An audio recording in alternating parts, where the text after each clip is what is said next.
वो तो ये जानते ही नहीं है कि स्त्री और पुरुष क्या है, तो उनके लिए लज्जा का विषय ही नहीं बनता है। तब व्यास जी को समझ में आया कि मेरा बेटा पूर्ण ब्रह्म है। वहीं से लौट आए और लौट करके सरस्वती नदी में, सरस्वती नदी के पास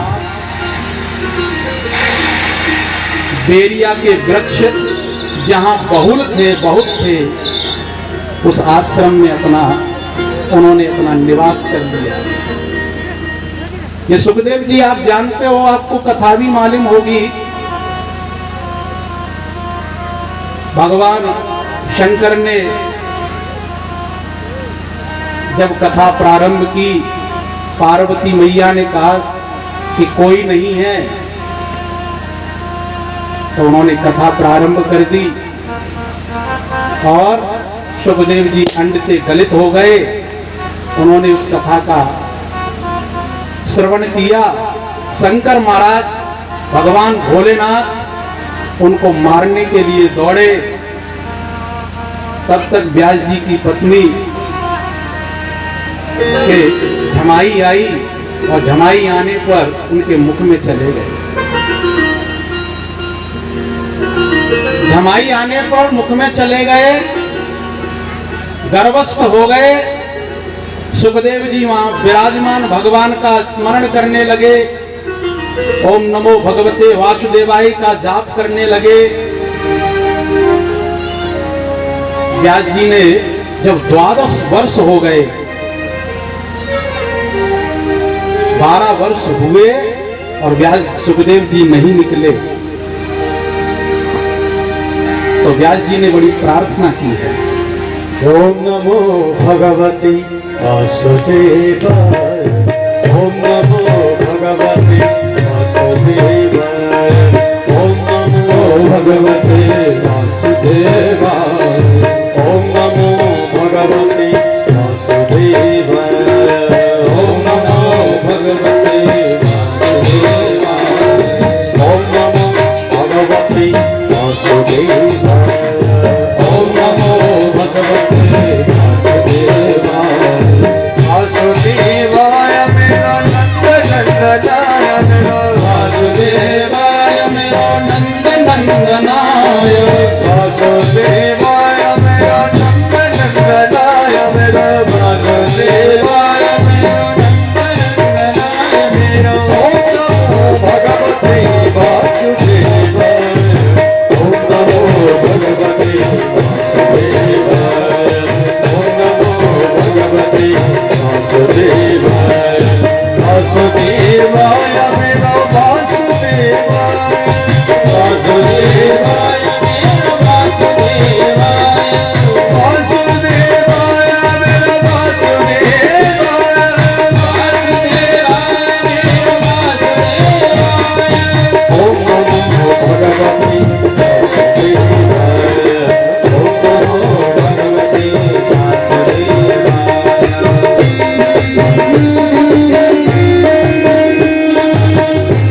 बिहारी लाल की। थोड़ा जोर से लगाया करो जिससे कि इंद्र भी डर जाए। बोल वृंदावन बिहारी लाल की। अब व्यास जी ने बड़ी स्तुति की। सुखदेव जी ने कहा कि पिताजी मैं तब आऊंगा जब मुझे कोई माया ग्रसित नहीं करेगी।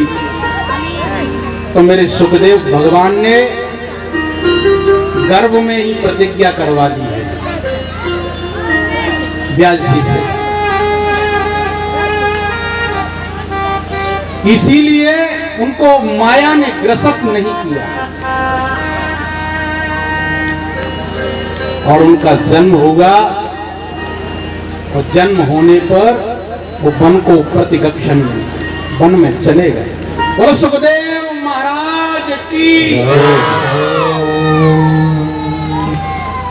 जब सुखदेव जी वन में चले गए तो व्यास जी बड़े दुखी थे। उनके दुख का कारण दो था। पहला, उन्होंने पुत्र को अपना संस्कार नहीं दे पाया। एक ही पुत्र था और वो भी वन को चला गया। और दूसरा दुख उनको ये था कि हमने जितने भी ये पुराण लिखे उनको लिखने के बाद भी संतोष नहीं मिला। तो बद्र का आश्रम में बैठे हुए, जिसे अभी बद्रीनाथ को कहने लगे, व्यास जी बैठे थे आसन में दुखी मन से। तब तक नारद जी आ गए और नारद जी ने व्यास जी से कहा कि आप क्यों दुखी हो? आपको ऐसा क्या दुख है? आप परम ज्ञानी हैं, फिर भी आप इतने दुखी हैं। व्यास जी ने कहा, नारद महाराज मैं दुखी इसलिए हूं कि बहुत कुछ लिखा परंतु मन में संतोष नहीं। तो नारद जी ने बहुत अच्छी बात कही। नारद जी कहते हैं कि व्यास जी आपने पुराण लिखे, वेद का समासक व्यास भी कर दिया, विस्तार भी कर दिया, परंतु आपने ऐसा कोई ग्रंथ नहीं लिखा जिसमें भगवान के भक्तों के चरित्र का वर्णन हो। क्योंकि भक्तों के बिना भगवान अधूरे हैं, इसलिए आपको भगवत चरित्र का वर्णन करना पड़ेगा। व्यास जी कहते हैं कि अब मेरे हाथ भी कांपने लगे हैं नारद जी। 85 वर्ष की अवस्था हो गई है, अब मैं कैसे लिखूंगा? तब नारद जी ने अपने जन्म का दृष्टांत बताया। उन्होंने कहा, सुनो व्यास जी, मैं पूर्व जन्म में एक दासी का पुत्र था।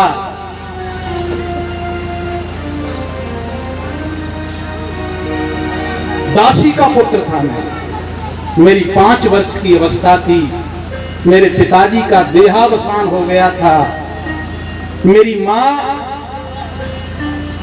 दूसरों के घर में जाकर के सेवा करती थी और मेरा भरण पोषण करती थी। एक दिन मेरे गांव में चातुर्मास का व्रत करने के लिए कुछ सन्यासी आ गए। उन्होंने अपना स्थान जमा लिया और स्थान जमा करके भगवान नाम संकीर्तन करने लगे। मेरी मां भी उन्हीं की सेवा करती थी। जब वो कथा कहते थे तो उस कथा में मैं भी बैठ जाया करता था और उनके गुणानुवादों का वर्णन सुना करता था। तो व्यास जी जब 4 महीने बीते तो मैंने उन सन्यासियों के उच्छिष्ट भोजन को करता था। मैं उन सन्यासियों का जो बच जाता था उसका मैं श्रवण पान करता था। जब वो गए जाने लगे तो मैं उनके चरणों में गिर गया और कहा कि बाबा मुझे भी ले चलो, मुझे प्रभु से मिलना है। सन्यासियों ने कहा तुम्हारी मां कि तुम अकेले हो, अगर तुम चले जाओगे कि दुखिया का क्या होगा। उन्होंने मुझे समझाया और मैं समझ गया। वो साधु सब चले गए और मैं अपनी मां की सेवा करने लगा। एक दिन मेरी मां गाय का दूध निकालने के लिए सुबह प्रातः काल गौशाला में गई। वहां मेरी मां को सर्प ने डस लिया और सर्प ने जब डसा उसकी मृत्यु हो गई। और मृत्यु होने पर मुझे दुख भी होगा, परंतु मैंने भगवान को भी धन्यवाद कहा कि मेरा केवल एक ही कंटक था, मेरी मां, उसका भी आपने उद्धार कर दिया। अब मुझे भगवान से मिलने के लिए कोई रोक नहीं सकता है। मैंने अपनी मां का क्रिया कर्म करने के बाद वृंदावन में आ गया और वृंदावन में मैंने घोर तपस्या की। तपस्या करने पर प्रभु मेरे हृदय में विराजमान हो गए और विराजमान होने पर जैसे ही मेरी आंखें खुली मेरी नजरों से चले गए। मैं व्याकुल हो गया। मैं ये सोचने लगा कि प्रभु कहां हो, और मेरे आंखों से आंसू झरझर झरने लगे कि जिसके दर्शन हुए हो वो कहां है। परंतु आकाशवाणी हुई और कहा कि अभी तुम्हें बहुत तपस्या करनी पड़ेगी, तब मैं तुम्हें प्राप्त हो जाऊंगा। हे व्यास जी, जब मैं दासी का पुत्र होकर के भगवान को प्राप्त कर सकता हूं, आप तो परम ज्ञानी हैं, भगवान के चरित्रों का वर्णन क्यों नहीं कर सकते हो। व्यास जी को अपना वर्णन करके नारद जी चले गए और व्यास जी भी एकाग्र मन से मोह माया को छोड़ करके भगवान का ध्यान करते हुए भागवत लिखना प्रारंभ कर दिया। भगवान के चरित्रों का वर्णन करना प्रारंभ किया।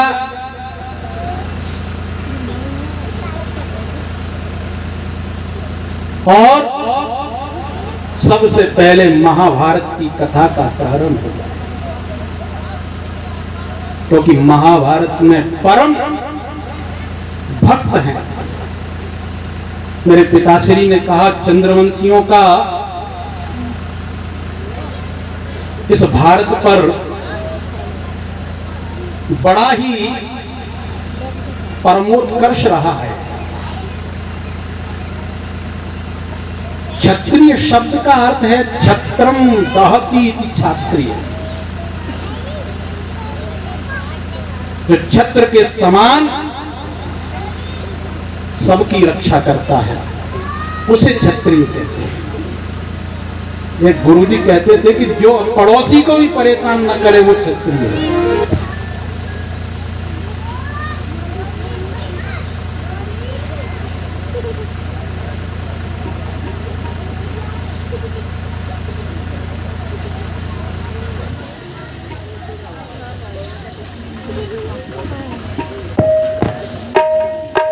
जय श्री राधे।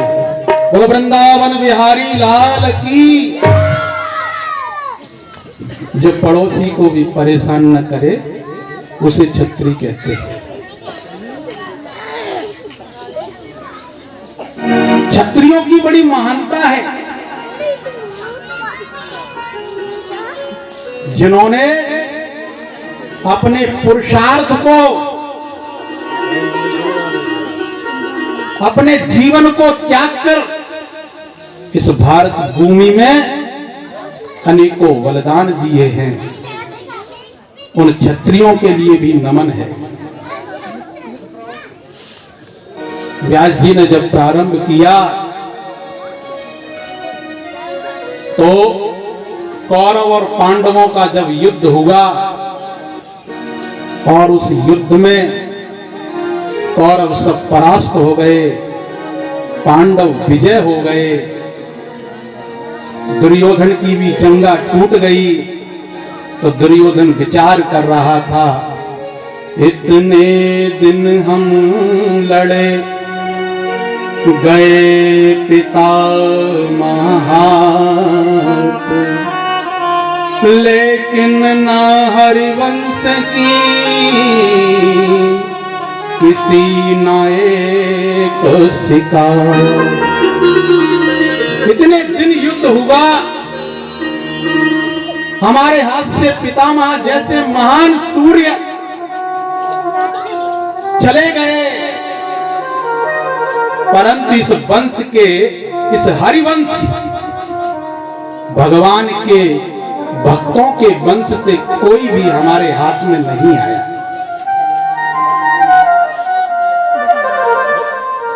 ऐसा विचार दुर्योधन कर रहा था। उसी समय अश्वत्थामा आ गए और अश्वत्थामा ने कहा कि कोई बात नहीं दुर्योधन, मैं तुम्हारा मित्र हूं, मैं तुम्हारे लिए इन 5 पांडवों का सिर लेके आऊंगा। ध्यान से सुनना मेरे गोविंद प्रेमियों, मित्र वो नहीं जो आपको अपराध की श्रेणी में ले जाए। वहां अश्वत्थामा को भी समझाना चाहिए था। मित्रम प्रीत रसायनम सुख दुखयोग। मित्र प्रेम का रसायन है। मित्र ये बताए कि ये सुख और दुख में साथ दे। मित्र वो नहीं जो अधर्म पर ले जाए। अश्वत्थामा ने कहा कि मैं अभी जाऊंगा रात्रि में और उन 5 पांडवों के सिर को अभी लेकर के आता हूं। और वो गया। उधर मेरे गोविंद उन 5 पांडवों को गंगा स्नान के लिए ले गए, यज्ञ के लिए ले गए। उनके 5 पुत्र वहां शयन कर रहे थे शयन कक्ष में। अश्वत्थामा वहां गया और उन 5 के सर को काट करके ले आया। प्रातः काल जब दुर्योधन के सामने उस थार में और बड़ा प्रसन्न होकर के आया, सुनो दुर्योधन, मैंने तुम्हारे दुश्मनों के सर को काट दिया है, ये देखो तुम्हारे सर लेकर के आया हूं। दुर्योधन ने जैसे ही उस थार से कपड़े को हटवाया, दुर्योधन वहीं घोंटू के भर गया और कहा कि हे अश्वत्थामा, तुमने तो हमारे वंश का ही नाश कर दिया, अब कोई पानी पिलाने वाला भी नहीं रहा। ये तो मेरे 5 पांडवों के पुत्र हैं, इनको तुमने कैसे मार दिया। और ऐसा बताते हैं कि दुर्योधन वही प्रतिक्षण मृत्यु को प्राप्त हो गया। उधर जब द्रौपदी ने देखा सुना तो 5 पांडव मेरे गोविंद और उस सभा कक्ष में सब रुदन करने लगे। द्रौपदी कहने लगी कि मेरे पुत्रों ने क्या किसी का बिगाड़ा था, मेरे पुत्रों ने किसका क्या बिगाड़ा जो मेरे पुत्रों को मार दिया। वहीं अर्जुन ने प्रतिज्ञा कर दी, देवी जिसने भी मारा है मैं उसको अभी तुम्हारे चरणों में ला करके उसको मृत्यु दूंगा। मेरे गोविंद रथ पर आरूढ़ हो गए सारथी के रूप में, और अर्जुन रथ पर आरूढ़ होकर के आसन पर बैठ करके अश्वत्थामा का पीछा करने लगे, जैसे कोई सूर्य का पीछा करता है। और वहीं जाकर के अश्वत्थामा का गला पकड़ लिया। मेरे गोविंद ने कहा तत्क्षण इसकी मृत्यु कर दो। अर्जुन ने कहा कि मैंने प्रतिज्ञा की है द्रौपदी के सामने लेके जाऊंगा। उसको बांध करके द्रौपदी के सामने रख दिया। जब द्रौपदी के सामने रखा, हर तरफ शोकग्रस्त था और सबकी आंखों में क्रोधाग्नि जल रही थी। जैसे ही रथ से नीचे उतारा अश्वत्थामा को, द्रौपदी दौड़ती हुई आई और कहने लगी, मुच्यताम मुच्यताम नितराम गुरु। छोड़ दो, छोड़ दो, ये मेरे पूजनीय हैं, ये विप्र हैं, ये ब्राह्मण हैं, इनकी पूजा करनी चाहिए, इनको मारना नहीं चाहिए। और उसमें भी मेरे गुरुपुत्र हैं, यदि इनको मारने से मेरे 5 पुत्र मिलते हैं तो इनको मार दो, क्योंकि मेरी गुरु माता भी बड़ा रुदन करेंगी। बाहरी छत्राणी ऐसा बताते हैं महापुरुष। उस टाइम पर युधिष्ठिर ने भी उनसे ये कहा कि द्रौपदी तुम्हारे पैर कहां हैं, मैं तुम्हारे पैरों को छूना चाहता हूं। जिस छत्राणी के 5 पुत्र मर चुके हों और वो भी मर्यादा का पाठ पढ़ा रही है, ऐसी छत्राणियों को हम नमन करते हैं जिन्होंने हमेशा किसी भी संकट में विप्रों का साथ नहीं छोड़ा। क्योंकि ब्राह्मण नितराम गुरु, ब्राह्मण हमेशा क्षत्रियों के गुरु रहे हैं। सब लोग खड़े थे, सभी ने प्रशंसा की द्रौपदी की, और मेरे गोविंद की आंखों में आंसू आ गए और उन्होंने कहा कि मेरी सखी है, इसको क्रोध कैसे आ सकता है?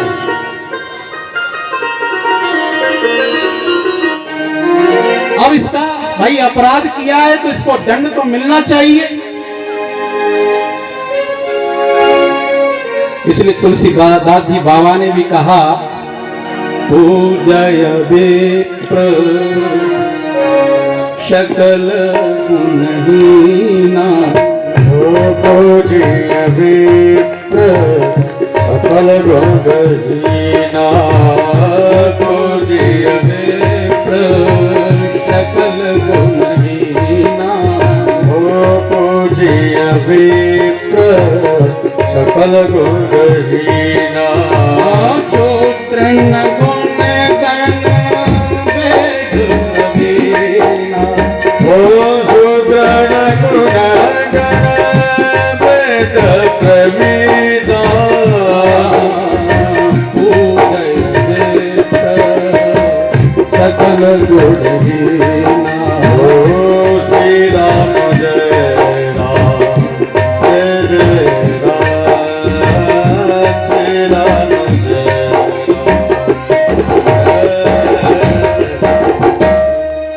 तो सब लोग वहां इकट्ठे थे, पांचों भाई।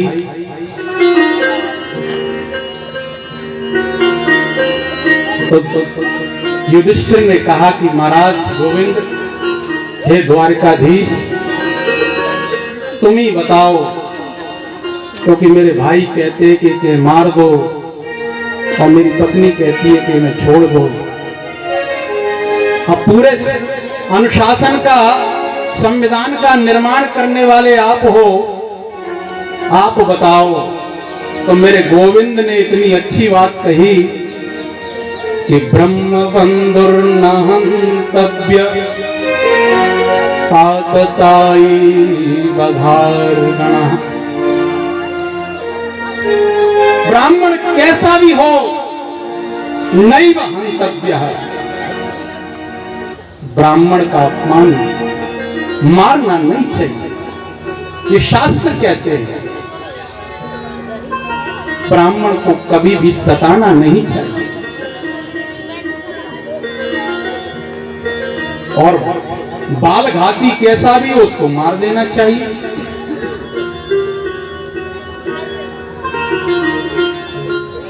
भीम जी ने कहा कि तुम जैसे जज बन जाए दो चार, तो फिर तो जो है ना राधेश्याम हो जाएगी। इधर कहते हो कि ब्राह्मण को मारना नहीं चाहिए, उधर कहते हो कि बालक को मारने वालों को मार देना चाहिए।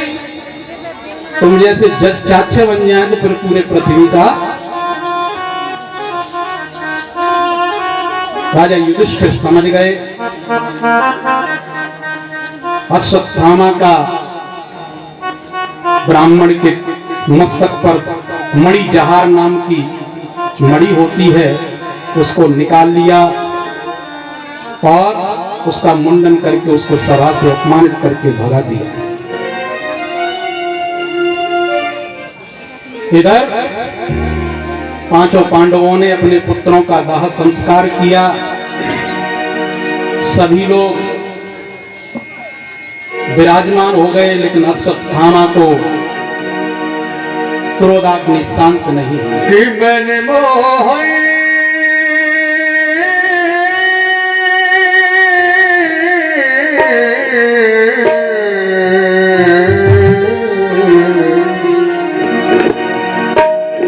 मैंने मोही को बुलाया है, वो आता होगा। तुम भी आना, तुम भी आना, तुम भी आना मेरे घर आज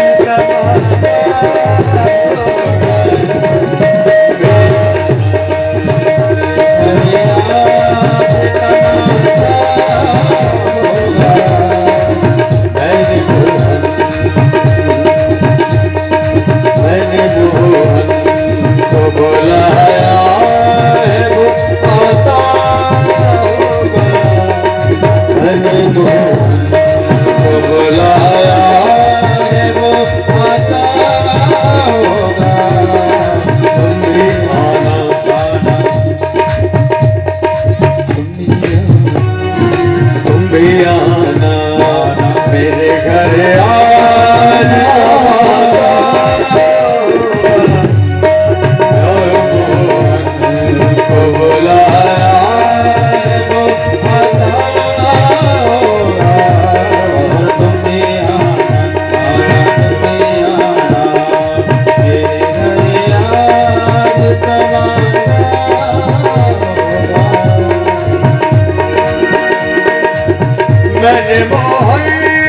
को बुलाया है वो आता होगा। मैंने मोहन को बुलाया है वो आता होगा। ओ मैंने मोहन को बुलाया है वो आता होगा। मैंने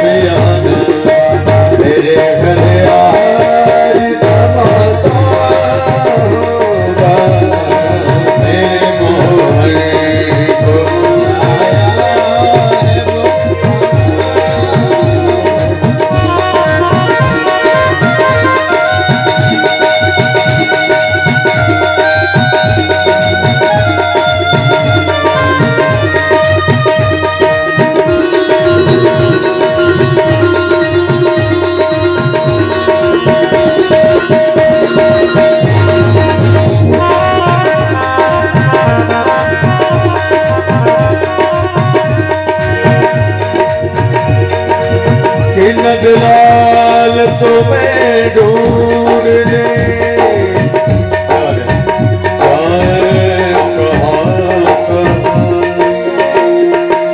अपने दिलों की प्यास को बुझाने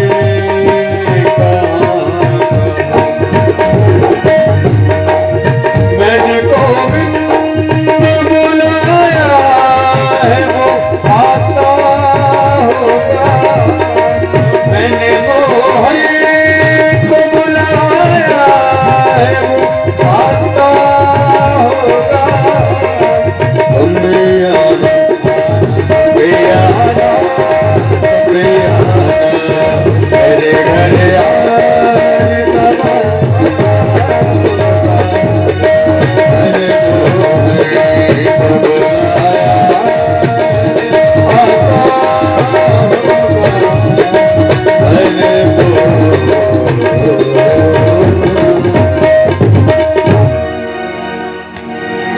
बोल वृंदावन बिहारी लाल की।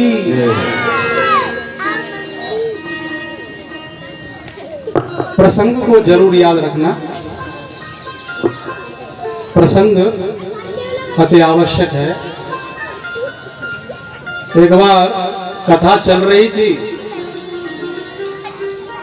ऐसे ही भजन हुआ। हमारे संगीताचार्य जी जैसे भजन गा रहे हैं, पंडित जी ने वहीं से आवाज लगा दी, मैंने कि प्रसंग कथा कहाँ चल रही थी भैया? तो परीक्षित जी बैठे हुए थे, तो परीक्षित जी ने कहा कि हमारे द्वारे चल रही है।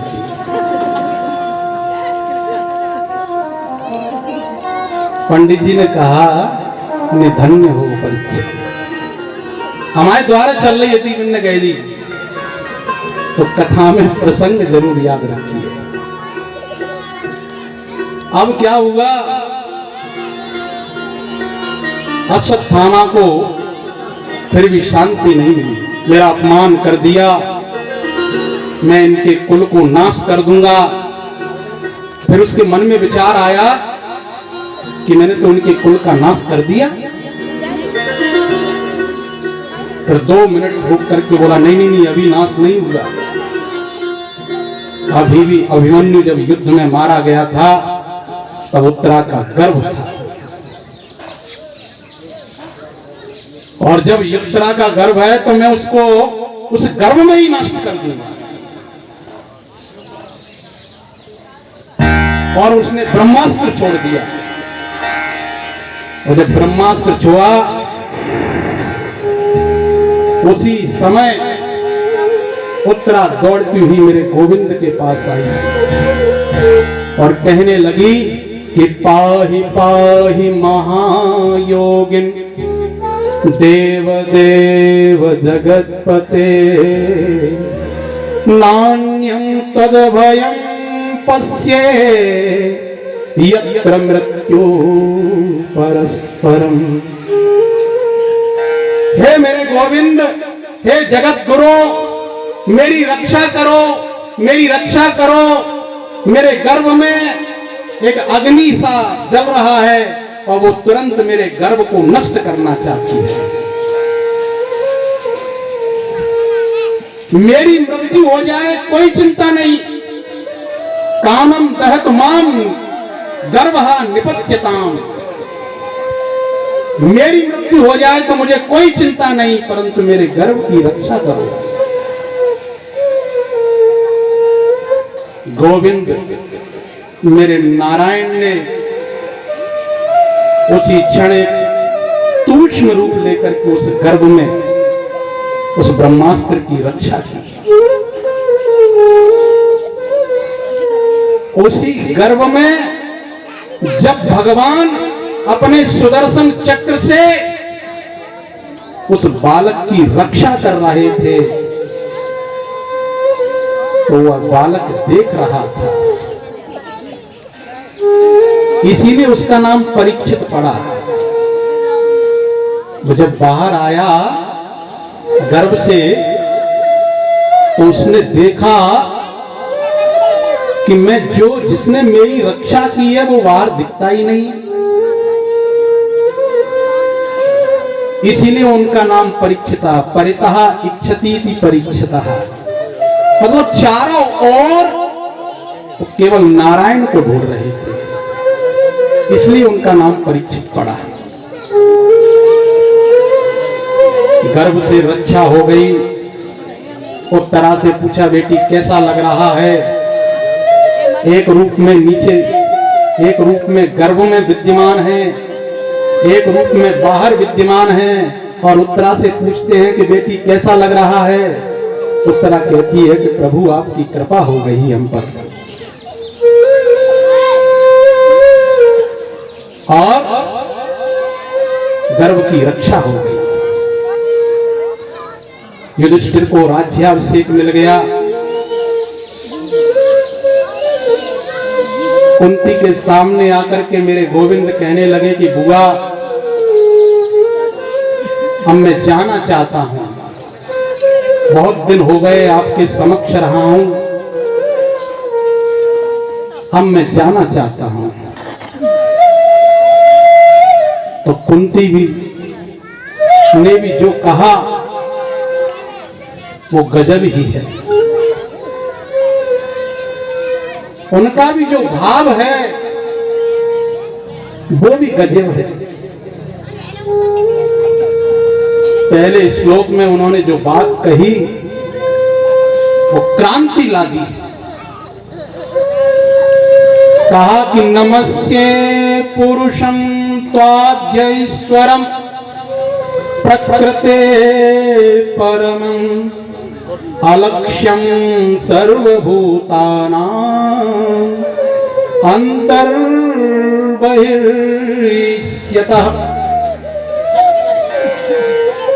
कुंती ने कहा नमस्ते त्वाम ईश्वरम। अरे कुंती जो है ना बुआ है, और गोविंद से कहती है कि मैं तुम्हें प्रणाम करती हूं ईश्वर। कैसे हो? प्रकृति परमम, जो प्रकृति चराचर अखिलस्य ब्रह्मांडः जायतः इति ईश्वरः। कि हे प्रभु मैं तुम्हें नमस्कार करती हूं। मेरे गोविंद कहते हैं कि बुआ तुम क्या कर रही हो? मैं तुम्हारा सबसे छोटा भतीजा हूं और आप मुझे नमस्कार कर रही हो।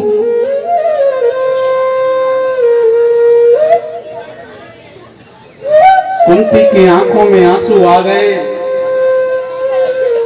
उनका नेत्र नीचे हो गए। गोविंद कहते हैं यदि आपने मुझे ईश्वर बना दिया, आपने मुझे ईश्वर कह दिया, तो भगवान से सब मांगते हैं, आप भी मुझसे मांगिए।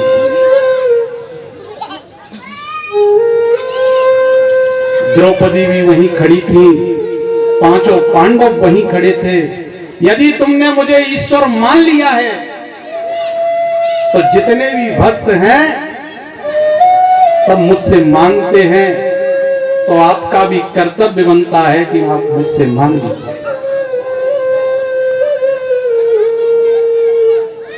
युधिष्ठिर की तरफ कहा कि भैया, हे युधिष्ठिर आप मांगो। तो युधिष्ठिर ने कहा कि मैं कितना भी संकट में आ जाऊं, लेकिन मैं धर्म की से विमुख ना हो पाऊं प्रभु। मुझे कितने भी संकट मिले, परंतु मैं धर्म से विमुख नहीं हूं। हे गोविंद, ऐसा आशीर्वाद दो। गोविंद ने कहा, दिया। अर्जुन की तरफ कहा कि अर्जुन तुम भी मांगो।